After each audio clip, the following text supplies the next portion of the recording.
Let us start the second lecture related to the Zeeman effect, that is also known as the anomalous Zeeman effect.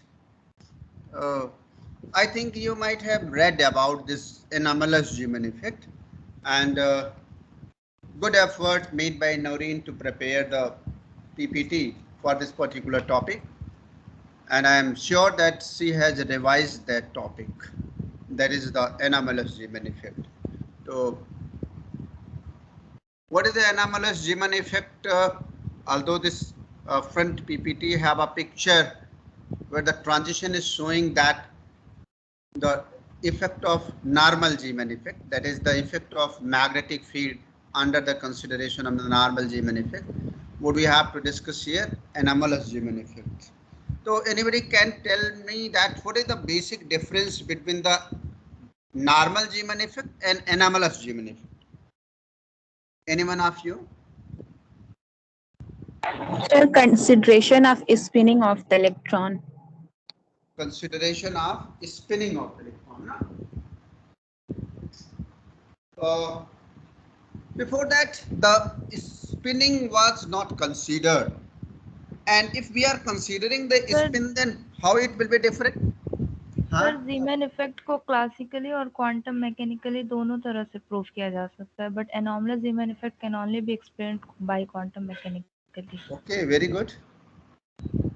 And let me know one more important thing, that if we are considering the spin, then what effect of spin consideration is there? How is spin consideration making this Zeeman effect different from the anomalous Zeeman effect? Anybody can tell me?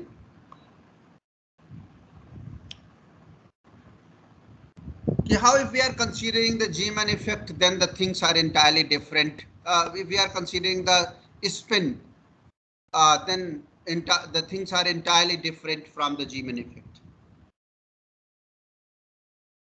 The answer is very simple, that the interaction is there and the resultant of that is coming in terms of mg or in terms of g, and that is leading to the complex phenomena, that is the anomaly which has been observed in this case in comparison to the normal Zeeman effect. So let us see what are the differences there. Differences between the normal Zeeman effect and the anomalous Zeeman effect. That a normal Zeeman effect is splitting of spectral lines of an atom spectrum due to the interaction between the external magnetic field and the orbital magnetic moment. Means that spin part has not been considered here in case of normal Zeeman effect. And in anomalous Zeeman effect, it is the splitting of spectral lines of an atomic structure or spectrum that is caused by the interaction between the magnetic field and combined orbital and spin magnetic moment. What I was telling you people, that is the resultant effect of spin and orbit both, that is in terms of J or mj, whatever the situation is prevailing there. Observe at zero electron spin state. Zero electron spin has been considered here, observed in presence of an electron spin. One spectral line is split into a triplet, and one spectral line is split into different complicated patterns. Occurs due to the presence of orbital magnetic moment, occurs due to the presence of both orbital and spin magnetic moment. These are the differences, and we should be very much clear and sure that what are the differences between the normal Zeeman effect and anomalous Zeeman effect, and how the quantum mechanical treatment led the satisfactory explanation of anomalous Zeeman effect. As far the anomalous Zeeman effect is concerned, the vector atom model is very good tool to explain this one. You might have read, that's why when I was taking the lecture in the first unit, then I was very much focused on the vector atom model, because only that model is able to explain the phenomena related to the Zeeman effect, normal Zeeman effect. And even at the spectra of other elements also belonging to the alkali, alkaline, or other multi-electron spectra, all those can be explained on the basis of this vector atom model. So what you are seeing here, that is very important, that in Z direction there is the applied magnetic field, and the electrons, there is the space quantization, because it is one of the essential consideration in case of vector atom model. So obviously due to the space quantization, this orbital angular momentum and spin angular momentum both processes around the J, and the resultant J is processing around the B, that is the external magnetic field. But one thing is very important here, you will see later that the gyromagnetic ratio in case of L and in case of S is slightly different. That's why the consideration regarding to the opposite vectors means if L you are taking in upward direction or the slightly slant in upward direction, then exactly in backward direction there will be the mu L, because of the negative sign of the charge of electron. Similarly, if we are talking about the J, then there will be the minus direction. In minus direction, mu J will be there. But when the mu L and mu S were combining to have their resultant, that is the mu, exactly in the same fashion, what we have seen at the L and S combining to give the J. But what is the difference is there? In lower direction, it is not exactly coinciding in the direction of mu J, means that the resultant of mu L and mu S is slightly different to that. And you are seeing here in the picture that mu is there, and this mu is not directed exactly along mu J.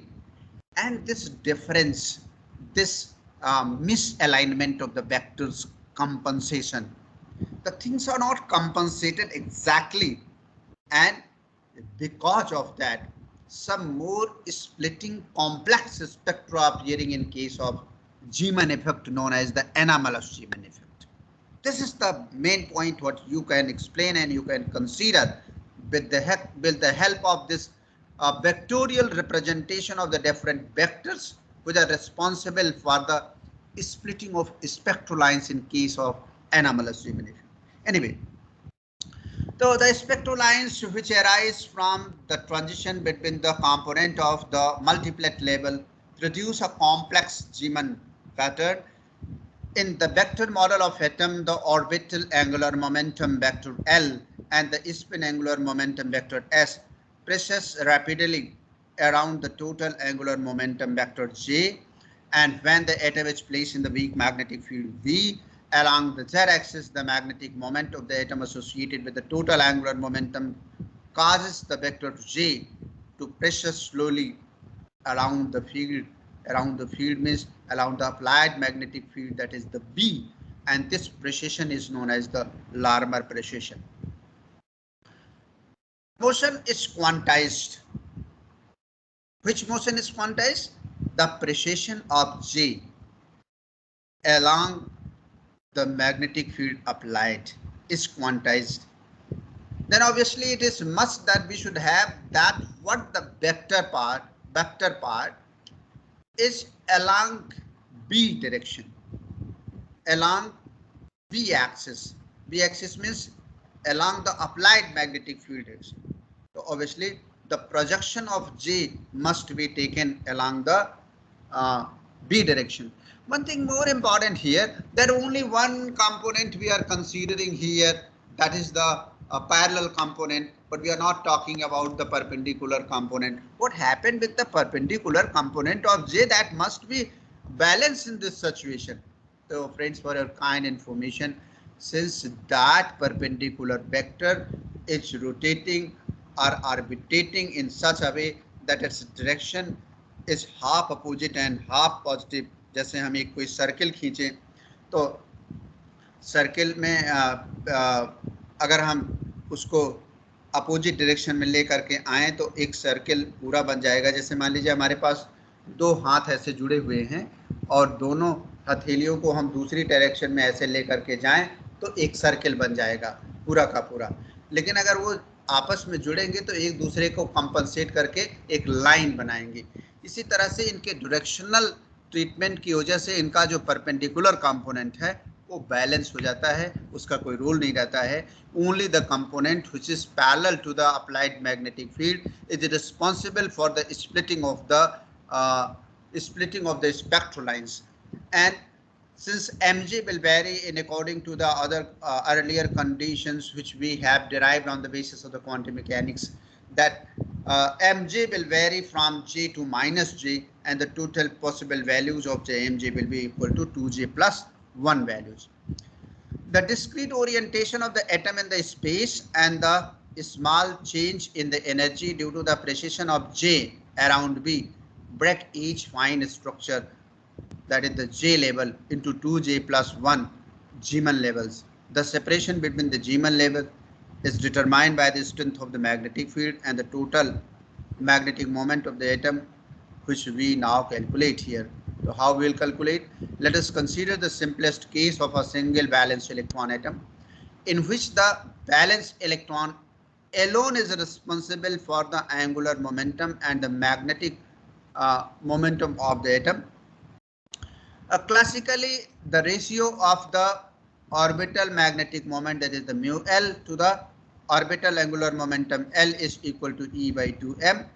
And for the anomalous Zeeman effect, it requires that the quantum mechanics confirms that the ratio of the spin magnetic moment, that is the mu S, to the spin angular momentum S is twice large as of the earlier one, that is 2 times of E upon 2m. And due to this factor, that unbalanced situation is appearing towards the lower side. In the picture what already I have shown as a vectorial representation of. Because of this inequality of two ratios, the total magnetic moment, that is the mu, is equal to mu L plus mu S, is not exactly anti-parallel to J, what I was explaining there. Since J is invariant, L, S, mu L, mu S and mu all are precessing around the J. Invariant का मतलब जिसकी सेहत पे कोई असर नहीं पड़ रहा है, यानी आप उसे किसी भी तरीके से देखें तो वो इनवेरिएंट हो। जैसे आपने थियरी ऑफ रिलेटिविटी में पढ़ा है कि laws of physics remains invariant, laws of physics remains invariant. आप चाहे उसे डैश सिस्टम में मूविंग फ्रेम ऑफ रेफरेंस में ट्रीट करें, चाहे उसे आप स्टैटिक फ्रेम ऑफ रेफरेंस में ट्रीट करें, सभी केसेस में ये इनवेरिएंट होता है। तो किसी भी तरीके से अगर देखा जाएगा तो जे इनवेरिएंट है, इसीलिए जो इनवेरिएंट होता है उसी को रेफरेंस मान करके ये जो L vector S vector mu S vector mu precious around the G. In this precision, the component of mu perpendicular to J, owing to the continual change in direction and average to 0. What earlier I was explaining here. In this precision, the component of mu perpendicular to J is compensated due to the continual change in direction and averages to the 0. जैसे हम किसी भी circle पर एक चक्कर लगा करके फिर वहीं आ जाते हैं तो कहते हैं कितना घूमे 360 डिग्री, लेकिन net angular moment angular displacement फिर 0 हो जाता है। यह इसी को हम डिस्प्लेसमेंट की भाषा में ये कहते हैं कि since its direction is changing at all the time, that's why its average will be equal to 0. Only the component parallel to J remains a constant of the magnitude mu J, which contributes to the magnetic moment of the atom. Thus, mu j is equal to component of mu l along g direction plus plus the component of mu s along j direction, and obviously its cosine of any cosine component, that is the parallel component, has been taken into the account, and that is equal to mu l cos angle between the L and G. Similarly, mu s cos angle between the S and G.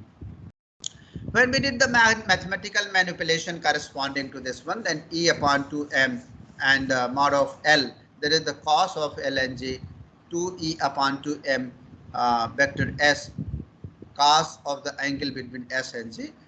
But here quantum mechanically it has been established that the L have this value, S have this value, and therefore by putting these values mu j can be written in this term, and usually using the obtuse angle triangle formed by the LSJ, we may use the cosine law, and according to that we can write the cos of the angle between L and J is equal to J into J plus 1 plus L into L plus 1 in minus S into S plus 1 divided by 2 times under root J into J plus 1 under root J L plus L into L plus 1. ये इसका formula है.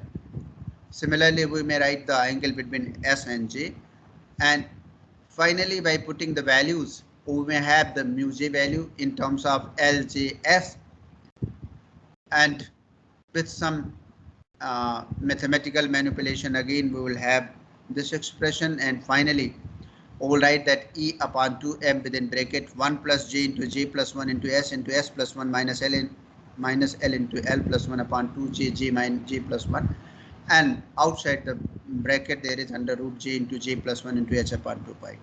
Therefore, the total magnetic moment of the atom is given as mu j is equal to G E upon 2 pi, already is there, that is outside the bracket in the above expression, and there is under root J into J plus 1 into H upon 2 pi. Only the difference between above and this equation is that there is G as an additional constant or additional parameter, whatever we are saying this one, that is known as the Landis G factor. Landis G factor, and hence we may write it as mu j is equal to G into E upon 2m in the mod of the vector G. What the Landis G factor, actually this is very important, and this decides that how the breaking and separation between the lines is there and how energy may be modulated with the help of this one. The quantity inside the bracket is defined as the Landis G factor, and that is G is equal to this one. The importance of this G factor, that the G factor is that it gives directly the relative separation of Zeeman level for the different terms. If we are taking the different terms we might have defined earlier कि 2s1 by 2p इस type का हम लोगों ने term define किया गया है.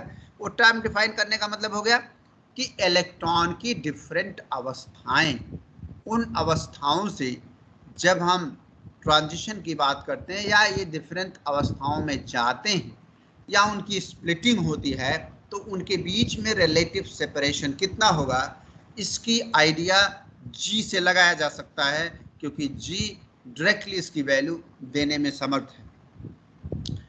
G factor for multi-electron atom, the expression for the G factor for the multi-electron atom under the LS coupling is given as G is equal to 1 plus J into J plus 1 plus S into S plus 1 minus L into L plus 1 upon 2J to J plus 1. Let us now calculate the magnetic interaction energy. From the last expression we have that the mu j upon J is equal to G times E upon 2m. Nothing new is here, only we have transferred the vector J in mod term at the left hand side. Thus G determines the ratio of total magnetic moment to the total angular momentum in states where the angular momentum is partly orbital and partly spin. It's important here. For s is equal to 0, obviously j is equal to L and g is equal to 1. And for L is equal to 0, j is equal to s and g is equal to 2. This is the very critical situation, special situation, what we are observing, that how g is varying and how it depends partially or fully on the L and S values. By the Larmor's theorem, the angular velocity of precession of J around the field is omega is equal to mu J upon G into V, or omega is equal to G times E upon 2m into B. And accordingly, we can find the value of the energy by considering the jet component of J, that is along the B, that is along the magnetic field applied here. So that's why this Jz is equal to mj h upon 2 pi, and delta E can be calculated, that is omega multiplied by Jz. Already we did it, this exercise in the last lecture when we were calculating the energy and the separation between the different spectral lines in case of normal Zeeman effect. So that is G times E upon 2m B into m. Delta E is equal to G times mg E h upon 4 pi m into B. Only we put the values where it is required for m, for from the other equations or from the earlier expression there. And finally, we will write it in terms of the term values. That is the negative of negative energy divided by hc, that is the term value, and that term value gives the idea of what is the separation in terms of the wave number, and that is equal to G times mj EB upon 4 pi mc. And this EB upon 4 pi mc is the Lorentz unit, similar to the case when we discussing the normal Zeeman effect, and hence this minus delta T is equal to G times mj into L dash. The difference is here we are seeing that there was ml and there was L dash and there was no place for G value, what is occurring in case of anomalous Zeeman effect. This is the difference to observe the separation between the spectral lines in terms of the term value. So this makes the difference. This makes the difference between the normal Zeeman effect and anomalous Zeeman effect. This is the expression for the weak magnetic field interaction energy, or the Zeeman shift of the single valence electron system. It shows that each J level is split into 2J plus 1 equi-spaced Zeeman level corresponding to the possible values of mj, because the splitting of J will be governed by the different value of mj. So that's why we will take that for how much splitting is possible there corresponding to the different terms. The Zeeman splitting is different for different J level depending upon the value of G for that level. This also means that the relative separation of Zeeman level of one term and those of another are determined by the G factor alone. G factor is very important to read, to see, to realize the relative separation between the Zeeman levels. Let us consider the Zeeman splitting of the resonance lines D1 and D2 of sodium. These lines arise from the transitions, that is 2p half to 2s half and 2p 3 by 2 to 2s half. These are the term values corresponding to the different transitions. यानी p का p के साथ अगर हम consider करें तो p के corresponding l की वैल्यू 1 है और s के करस्पॉन्डिंग अगर हम उस स्थिति में s की वैल्यू कंसीडर करें तो दैट विल बी हाफ और इसकी दोनों की जो वैल्यूज वेरी करेंगे एल प्लस हाफ से लेकर के एल माइनस हाफ तक, तो एक में हो जाएगा L minus half means that is the 1 minus half, तो हाफ यानी जे की वैल्यू हाफ, 2p हाफ, और दूसरे केस में वही वैल्यू हो जाएगी 1 plus half, that is 3/2, 2p 3/2 from this region to 2s half. तो ये ट्रांजिशन हमें रीड करना है और इनकी डिफरेंट टर्म की स्प्लिटिंग क्या होगी ये हमें देखना है। तो टर्म की स्प्लिटिंग पहले टर्म में गवर्न केवल ये जे वैल्यू से होगा, तो जो 2p हाफ की सिचुएशन है वहाँ हाफ ही गवर्न, हाफ के द्वारा हम गवर्न होंगे और हाफ के करस्पॉन्डिंग जो स्प्लिटिंग होगी वो 2j प्लस 1, यानी हमें लगता है कि सिंगल लेवल होना चाहिए 2j प्लस 1। 2j प्लस 1 का मतलब 2 मल्टीप्लाइड बाई हाफ प्लस 1, और दूसरी केस में इसको बढ़ जाना चाहिए। आइए देखते हैं कि क्या लेवल आता है और जी फैक्टर के हिसाब से कैसी सी सिचुएशन होती है।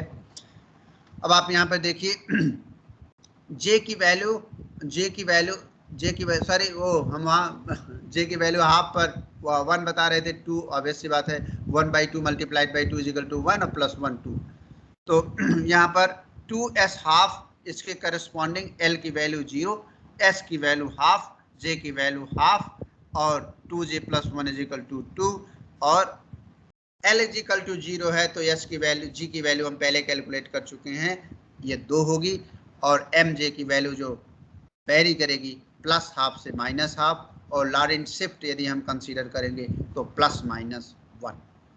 Similarly, for other state or other situation, we'll have the different value of g in comparison to the earlier one, and that is 2p half.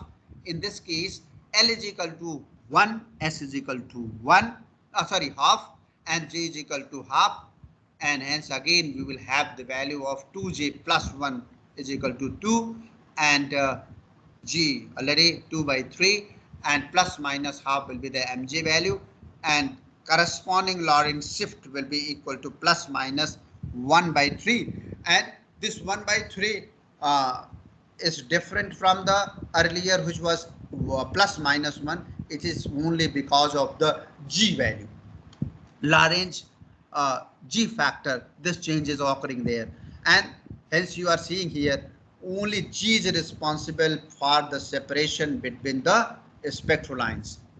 And here we have 2p 3/2, and corresponding to that we will have the j value, that is 3/2, and hence force splitting will be possible, and g will be 4/3, and plus minus 3/2 and plus minus half will be mj value, and corresponding to these two will have the different separation between them. mj, if mj is equal to plus minus 3/2, then corresponding to that there will be the Lorentz shift of separation, that is equal to plus minus 2, and in other case it will be plus minus 2/3. So here we will have the selection rule corresponding to the transition, then delta mj is equal to 0 plus minus 1, but 0 to 0 transition for mj is not possible. If delta j is equal to 0, we obtain the 4 Gman component for D1 line and 6 component for the D2 lines. The component corresponding to the delta m j is equal to 0 are polarized with the electric vector perpendicular to the field, that is the sigma component, and you might have seen here this particular transition, and here first, that is 2p 3/2 has been split into 1, 2, 3, 4 component, and here 2p half has been split into 2 component, and 2s half has been again split into 2 component. The possible transitions according to the selection rule, or we may have the different value, and hence according to their weaving and polarization of the electric vectors, we may have the sigma and pi lines that has been indicated in this figure. Rule which governs the intensity of the Gman component. The intensity of the Gman component are governed by the following rule. The sum of all transitions starting from any initial Zeeman level is equal to the sum of the all transitions starting from any other level having the same n and l values. The sum of all transitions arriving at any Zeeman level is equal to the sum of all transitions arriving from any other level having the same n and l values. The relative intensity are indicated by the heights of the line drawn at the bottom of the figure. You will see the last figure there. And this is all about what I was interested to discuss about the anomalous Zeeman effect. If any question you people have, please let me know. If anybody have any query,